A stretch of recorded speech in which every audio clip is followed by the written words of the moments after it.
Bəli. Aleykümselam. Ben sana anlatsam, polis muharrefem seslenmedi. Buyur. Sen bir müracaatın oldu bizde.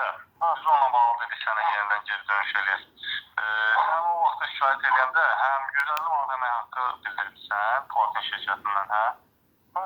Nədə? Həm də polis əməkdaşının vaziyeti sözlərim oldu. Qulaq, qulaq. Bir də sənin orada gödəksən abiyalın qalıbdı. Ha.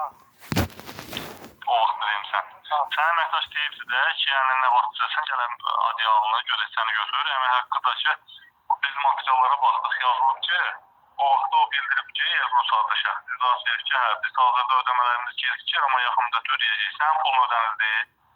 Ödənilməyib, şikayət təmin olmayıb, plus əməkdaş da mənə elə deyib. Onunla bağlı yenidən şikayət etmişəm. İnsan hüquqlarına və baş prokurora.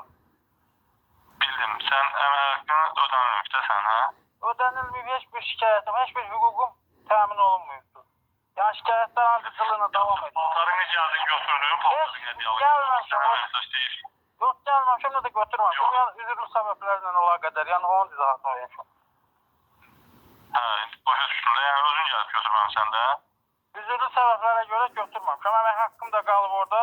Yəni mənə elə deyən polislərdə heç bir tədbir görülməyib, əmək haqqım da qalıb orada. Bunu mən anlayışla qəbul edə bilmirəm. Onunla bağlı dövlət qurumlarına şikayət edirəm. Nəylə bağlı? Qeyd etdiyim məsələlərlə bu. Əməkdaş sənə təhqir edib səni. Əməkdaş mənə deyir, Daxili İşlər Nazirinin fəaliyyətini dayandımsan. Yəni telefon nömrəsi də var burada. Ha vaxt deyir, nəsə deyib, o da var. Hə, o belə deyib yürüyüşü xidmətini məşğul eləmişsən ona görə də. Olur da, indi vətəndaş belə deyibsə. O yürüyüşü xidməti onsuz da bir dənə telefon deyil ki, sən onu belə deyim, yığıb məşğul etsin, kimsə düşə bilməyə. Amma haradasa bir neçə operator olur yürüyüşü xidmətində eyni vaxtda. Ancaq deyirsən də, yəni məşğul edirsən. Əngəlliylə ağarmışam. Əngəlliylə ağarmışam, haqqımı tələb eləmişəm. O, mən əngəlləmək deməkdir. Haqqını başa düşdüm.